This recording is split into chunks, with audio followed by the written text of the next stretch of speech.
Hello. मी प्रियंका, तुमचं स्वागत आहे कोकणी व्लॉगर या यूट्यूब चॅनलवर. चला तर मग आजच्या व्लॉगला सुरुवात करूया. तर आज आहे पाडव्याचा दिवस आणि काल आम्ही किचन थोडं साफ केलं होतं आणि बाकी सगळं मग आम्ही आता झाडू मारून घेतलं. कोळ्यांची घरं वगैरे साफ केली होती, पण बाकी सामान वगैरे उचलून आम्ही सगळं साफ करून घेतलं आणि त्यानंतर मग तुळशीजवळ रांगोळी काढली, छोटीशीच काढली रांगोळी. त्यानंतर मग आम्ही गुढी उभारून घेतली. लग्न झाल्यापासून पहिल्यांदाच आम्ही गुढी उभारले.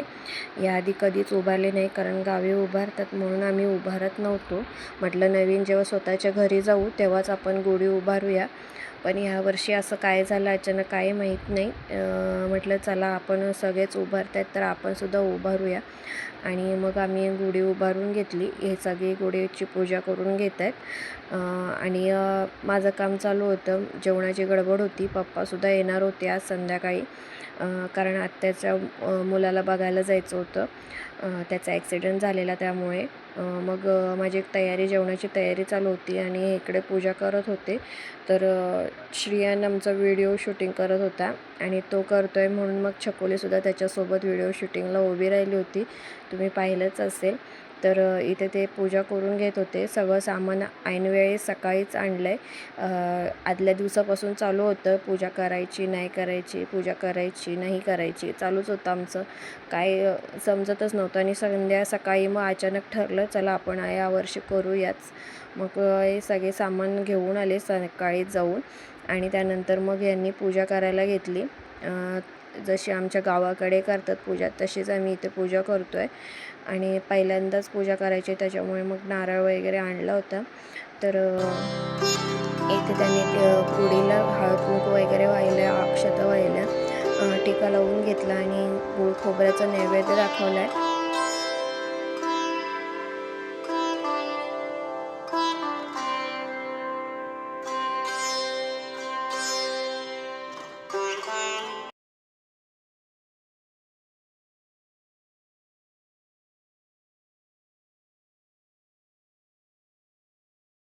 इथे सगळे गुढीची पूजा करून झाली होती आणि मी गुढीसाठी खिरीचा नैवेद्य केला होता, तो सुद्धा त्यांनी दाखवला आणि त्यानंतर मग त्यांनी हार बनवायला घेतले होते.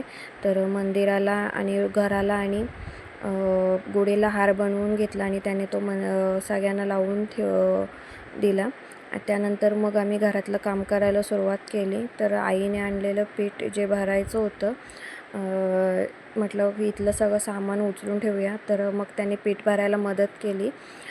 जुनं पीठ होतं ते वरती काढून घेतलं आणि नवीन पीठ खाली ठेवलं, जेणेकरून जुनं पीठ पहिलं वापरलं जाईल. तर इथे आम्ही पीठ वगैरे भरून घेतलं. त्यानंतर मग नाश्ता वगैरे करून घेतला आणि तांदूळ साफ करायला बसलो होतो. आता म्हटलं करायचं काय, दिवसभर तर बसून कंटाळाच येणार होता. मग म्हटलं मी तांदूळ साफ करायला बसलो होतो, तर आम्ही तांदूळ साफ करायला बसलो आणि छकोलीमध्ये येणार नाही असं तर कधी होणारच नाही. श्रियांसुद्धा आला होता मध्ये, पण त्याला आम्ही अभ्यास करायला बसवलं. तर तो अभ्यास करत होता. त्यानंतर तांदूळ साफ करून झाल्यानंतर जेवून वगैरे घेतलं आणि मग आम्ही गुलाबजाम बनवायला घेतले, कारण पप्पांनासुद्धा आणायला जायचं होतं 4च्या दरम्यान. मग मी दुपारी जेवण झाल्यानंतर 2:30च्या दरम्यान आम्ही गुलाबजाम करायला घेतले. तर डीमार्टमधून आणलेलं एक पॅकेट होतं, ते शिल्लक होतं. मग आम्ही ठरवलं चला आज गुलाबजाम बनवूया, कारण उद्या आम्हाला पुरणपोळीचा बेत करायचा होता. खरं तर आजच करायचा होता, पण उद्या महाराजांचं प्रकट दिन असल्यामुळे मग आम्ही पुरणपोळी उद्या बनवायची ठरवलेली. मग आज काय गोड बनवायचं, तर म्हटलं गुलाबजामच बनवूया, कारण पॅकेट होतं शिल्लक घरी. तर आज मी गुलाबजाम बनवते, ते वेगळ्या पद्धतीने बनवते, म्हणजे ड्रायफ्रूट गुलाबजाम बनवते. मागच्या वेळेस मी असेच नॉर्मलच बनवले होते, पण आजच्या गुलाबजाममध्ये मी ड्रायफ्रूट कट करून टाकले होते.